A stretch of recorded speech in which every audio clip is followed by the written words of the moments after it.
Welcome to EarthX 2026. I'm Paul Salfen, and I'm your host today. We are here with Michael Vandenbergh, the director of the Climate Change Research Network. Welcome. Thank you so much, and I teach at Vanderbilt Law School. That's right. Much of my time is spent with students trying to help them think about how are businesses responding to all kinds of environmental problems. And a lot of what I do is thinking about how do we bypass the incredible polarization that's out there? Can we find some kind of places where people from across the spectrum in society actually can agree on environmental issues? It's not easy, but it's fun.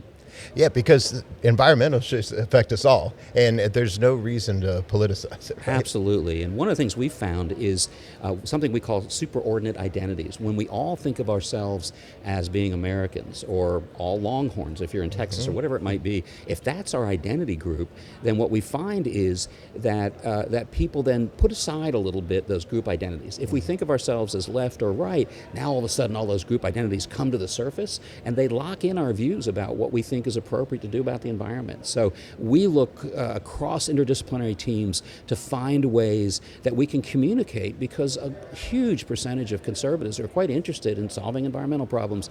If they're offered up solutions that force them to identify outside of their group, it's really hard to do. So that's a lot of what we work on. See, when did you first become interested in this? Because it is fascinating. I know we were talking before the interview. You grew up in a beautiful part of Pennsylvania like I did. And when you're there, you see the four seasons, and you can see a little bit more than our flat and brown here in Dallas. Right. So I was actually born in State College in Bellefonte, but then grew up most of the time in North Carolina and had a similar experience to what you just described. Rural area, ex-urban area that then developed, and I started looking around asking, well, who's thinking about the environmental issues here? Who's thinking about the beaver pond across the street? And so that started my thinking on this.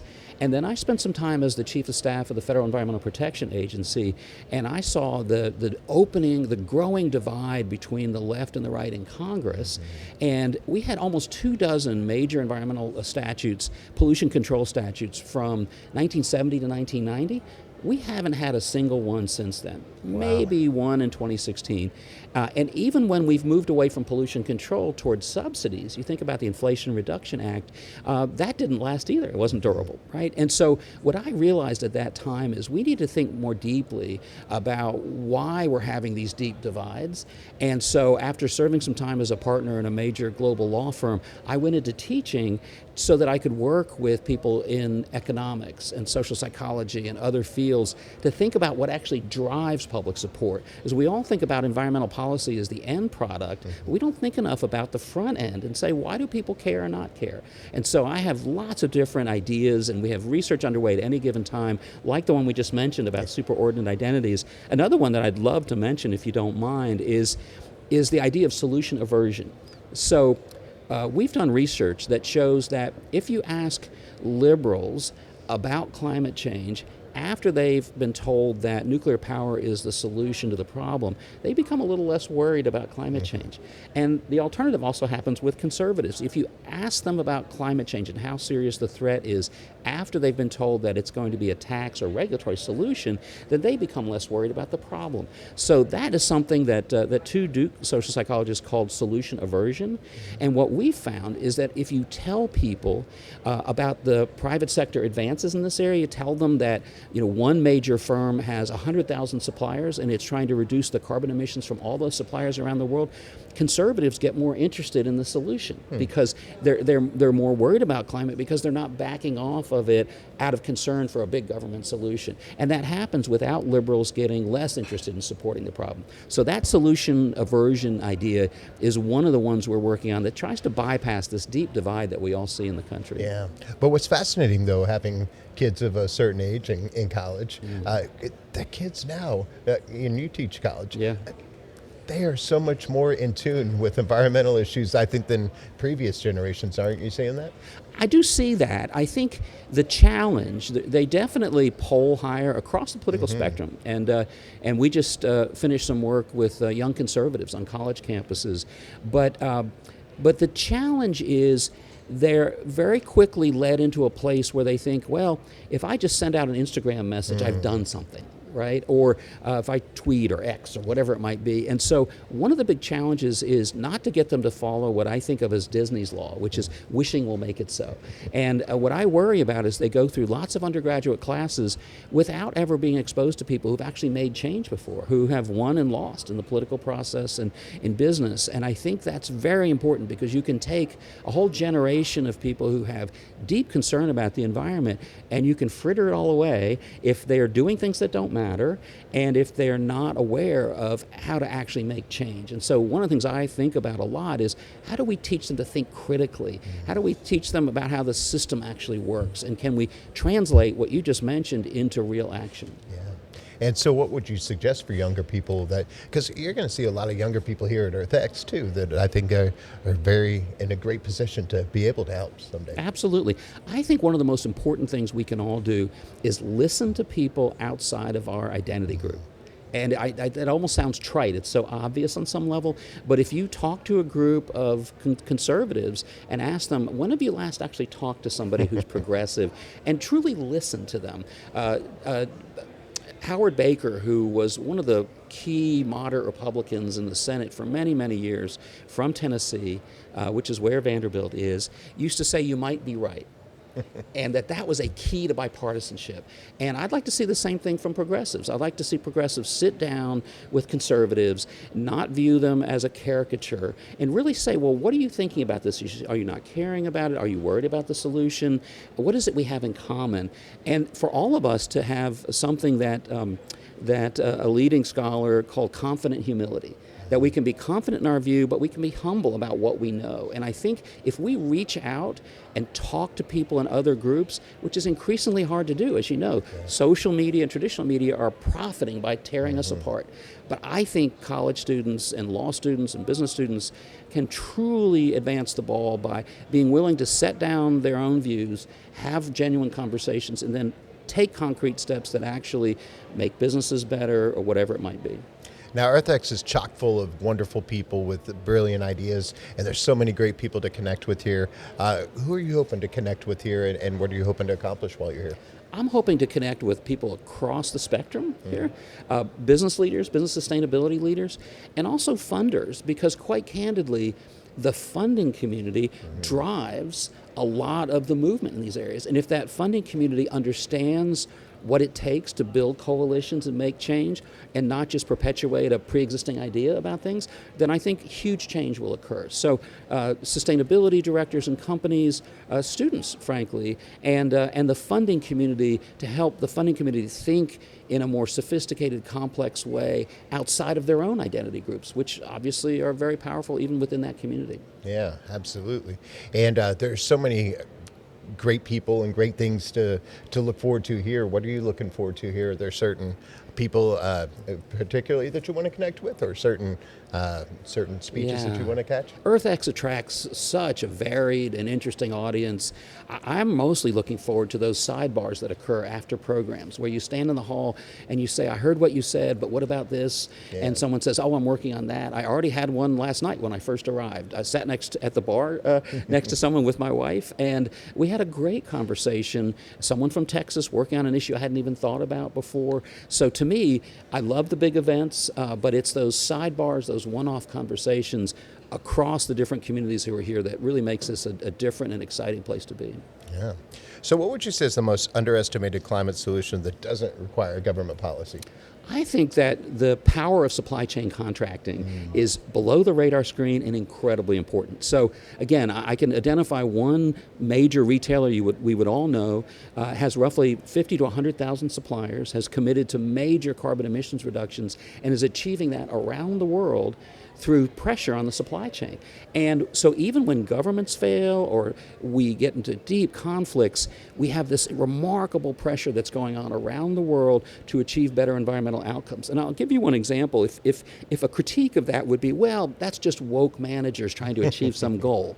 My answer to that would be, you need to read this paper that we just published. And what we found is that the employees and customers and local communities of companies have a moral boundary of the firm that's quite a bit broader than the legal boundary. So in law school, we teach that there is a legal boundary of the firm. You can't be liable as a company for those actions of your third-party suppliers for all kinds of economic and legal reasons. But what we found is that's absolutely true, and yet if you're dealing with employees and local communities and customers, they have a moral boundary that includes your tier 1 and tier 2 suppliers. So if you don't manage those suppliers, your customers and your employees are going to attribute the harms they cause to you. And so you have an incentive to internalize those, to manage them. And I think that explains a lot of what we see. Part of it is efficiency. A lot of environmental harm arises from wasted use of fuel and other things. And so supply chain contracting, to me, transcends international boundaries, transcends political groups, can deal with the solution aversion problem because it's private sector action. So one of the things I have is a book that looks at things like supply chain contracting and other kinds of things that business students and law students can learn, and undergraduates as well, to bypass the polarization we're facing. And supply chain contracting would probably be number one. Just to give you a sense of how important that is, we did a study that found that 80% of the top 10 firms in 7 leading global sectors are all imposing environmental requirements on their suppliers. Wow. Yeah. So do we teach that in law school? No. In law school, what we teach is, well, what can government do? And if government can't do something, we move on. But what we're seeing for all of us who've been in the private world, and lots of the people here at this conference know this, there are other pressures on businesses other than just government regulation. So reflecting those in an effective way, which I call private environmental governance, that's a way, I think, to make progress even in this era. Well, since you've got the great insight, I know that, what's your opinion of the state of the EPA right now? So I'm worried that EPA is under a lot of pressure right now. I think the most optimistic thing I can say, and I think it's very important to keep a sense of self-efficacy and optimism. The most important thing I can say is that the economic advantages of pollution control are so great that the EPA is playing a much less important role than it did 40 years ago. 40 years ago or so, it was absolutely having to push hard for some very important changes. It still needs to do that, in my view, and it could be doing a lot more. But the most important thing is whether your issue is the way we generate electric power, the way we drive, the way we manage chemicals. In many of these areas, there has been a substantial transition since I first started as a cub environmental lawyer many years ago. Now, all of a sudden, if you're a company, you may be subject to that supply chain contracting pressure we mentioned. Or it may be that you want to sell your products into Belgium or Japan or China, and those countries aren't allowing you to sell them in ways that don't care for the environment. And so I think that the emergence of concern about the environment in global markets by foreign governments in half of the U.S. states and through the private marketplace and the range of different economically beneficial ways that companies are doing this means that EPA has still a critical role, but one that may be a little less critical than it was 40, 50 years ago. So are we overestimating the role of regulation and underestimating behavior change? I think they go hand in hand. Yeah. And I think we can't be naive. If we have an area where a company or any kind of organization profits essentially by externalizing its harm, by causing its harm to be imposed on others, there's going to be enormous pressure for it to keep doing that. And I think we can't ignore that. So we have to keep an eye on those areas. By the same token, as I mentioned, there are a range of different pressures that exist now. Reputation is hugely important, and companies can't afford to lose that reputation. And so I think what we're going to see is moving forward, a balance between those two. I also think that individual behavior change matters a lot. I have a paper called The 1% Problem, because people tend to dismiss contributions to problems that are only 1%. And yet, if you look carefully in the climate area, all but about 10 countries can claim that they're 1% or less of emissions. So can we solve the problem if we ignore the 180 countries that can all legitimately say, I cause less than 1% of the problem? And the same is true for almost any industry sector. If you look sector by sector, if you compare that sector to the global amount, it looks like nothing, right? And yet we can't solve the problem unless we deal with that collection of all of these different problems. I'll give you one quick example about how something that seems trivial is actually very substantial. So we fought 20 years ago about light bulbs. Yeah. Right? And everyone said, oh, changing light bulbs, that's trivial. Folks on the right said, oh, you're coercing us. Folks on the left said, that's small behavior, it's going to distract from corporate behavior. What we saw was that one of the major retailers in the country, as the government pushed for more efficient light bulbs, one of the major retailers said, if you make an attractive bulb for under $10, we'll make it our house brand. And that happened in the late 2000s. What we see, if you look at data that has been produced and analyzed by one of the business schools, what you find is that around 2010 to 2012, we have the first leveling off and then decline in household per capita electricity demand in the United States since the Second World War. And that correlates beautifully with the uptake of LED light bulbs. And U.S. households equal about as much carbon emissions of all the sources in all the countries of Central and South America. So when you change your light bulb to a more efficient bulb, are you doing something trivial that shouldn't matter? Not at all. You're doing something when it's part of an aggregate change that is equal to one of the most significant changes in saving household costs, affordability, and reducing the carbon emissions associated with households. So that to me is just one example of that. Yeah. One thing I would just say that we have to worry about is what we think of as spillover effects. So if you go in and you recycle an aluminum can, but then you turn around and run your dryer for a lot longer time just because you're feeling good about yourself, that's a problem. That's a negative spillover effect. But what we found in the research we do is that it's also true that if you adopt those kinds of behaviors as a part of who you are, then you tend to have positive spillover effects. You tend to do the next really good thing. So that's just another way we need to think about those household behavior changes. Yeah. Well, because I think people want to do the right thing. They think that it's just overwhelming to them, and they think, well, what could I do? And we know from lots of research that if you're going to make change, you need to have an internal locus of control. You need to understand that you can control something, and then you need to have a sense of efficacy. If you do it, it will have an effect. And then a supportive community. Those three things are shown for health behaviors over and over. If you want to get someone to change their diet, you need those three elements. And I think a challenge is that because of this 1% problem, often universities and advocacy groups and even governments underestimate how much effective programs that take advantage of what we know about behavior could actually make the kind of changes you just mentioned. Because if people have the view that you just expressed, which I totally get, they're going to just sit there and not do something.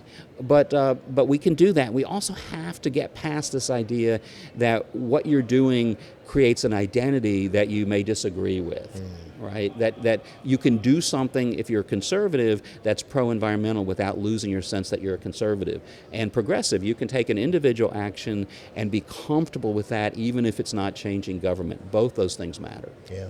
So what's one thing everybody at EarthX could do that's actually scales?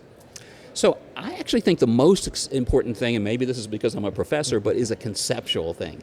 So again, what we ask over and over again is, well, what can government do? Right. And I think what EarthX shows me is a wonderful example. There are thousands of people here bringing lots of ideas. Some of those are absolutely directed by government, and I'm all on board for that. But a lot of that is because they reflect these other ideas. So to me, the most important thing you can do is change your mental concept and talk to other people and ask, what can any organization do? Not just what can government do. And again, I'm in favor of government doing the things it needs to do, but I think we can't rest on that. And so if we change that, I think what we'll see is much more widespread behavior change. And beyond that, I think thinking about the different ways that you invest, that you borrow, that you shop, all of those things that you do as a consumer, an investor, a manager, don't discount just how important those are in the long run.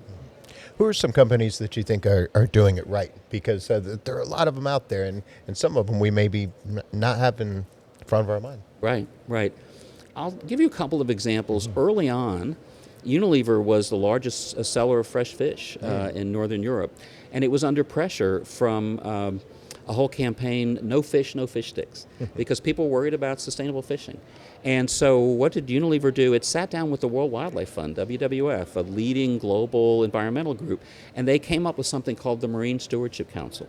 And it now regulates almost 20% of the fish caught for human consumption in the world.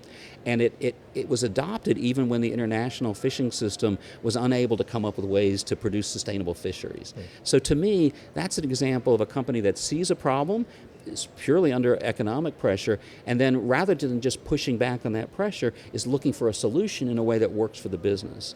And I see that happening all over the world. Maersk, one of the largest, perhaps the largest shipping firms in the world, has adopted efforts to try to decarbonize its fleet. And it's doing that around the world. And it's doing that in large part due to the supply chain pressure we mentioned before. Its customers are saying, how do we get our goods around without having to attribute that carbon to this?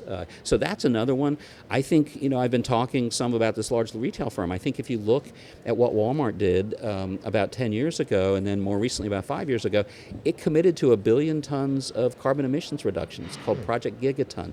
That's like Germany or Japan going carbon neutral. Yeah. And then it worked with the Environmental Defense Fund and other groups to make sure that it wasn't just greenwashing, that those commitments were going to be looked at in a hard way. And my intuition is it didn't do that because of corporate social responsibility or something like that. It did that because it realized that its 50 to 100,000 suppliers were probably not being as efficient as they could be. And that way, you're not talking about woke managers. I don't think anybody accuses Walmart of being woke. But they can see economic advantages from doing something that helps all of us and will help future generations as well. Absolutely. I love your passion for this, and I interview some of the biggest celebrities in the world tonight, and I see that same kind of fire about it.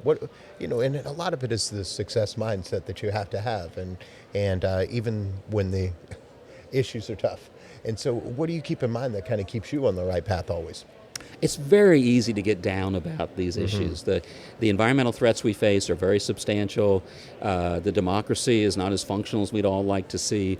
What I try to do is to limit my exposure, candidly, to just a few of the negative stories that you can see every day. I want to be aware of those. And then also to take time to appreciate the wins that occur. I think many of us, we have wins. We see wins out in the political world or in the policy world or in business, and we discount them very quickly. Our psychology is truly skewed in that way. We remember negatives and hurts in a way. We have to lock into our own minds the wins that we achieve. And I try to do a little bit of that each day. I try to stop, take a moment, and think about, well, what's good that just happened? And to me, that's necessary. As you're signaling, if we're not optimistic, we're ineffective. And one of the things I find with my students is that the social media and the traditional media are bombarding them with the failures of modern society.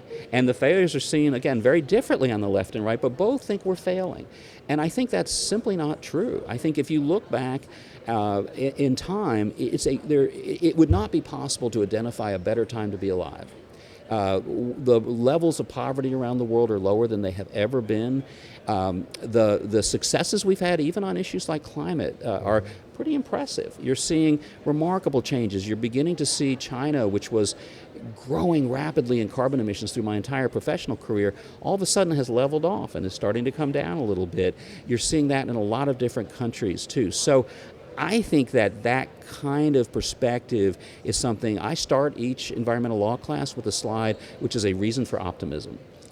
If my students are not optimistic, they're ineffective. They've just been eliminated, essentially, as actors. So they need to have a sense of optimism. And I don't mean that because I want them to be advocates. I want them to be critical thinkers. I want them to be independent thinkers who don't get sucked into the groupthink that is so common in society and that is perpetuated by the conflict entrepreneurs that are out there in social media.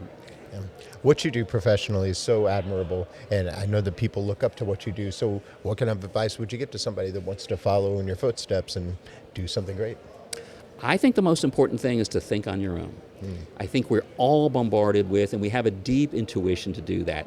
You can take a group of 100 people, and you can tell them you're dividing them up randomly, and within minutes they will start to identify positive traits with their group and negative with the other, even though they know they were separated randomly. And I think we all need to be aware of our intuitions to follow the crowd.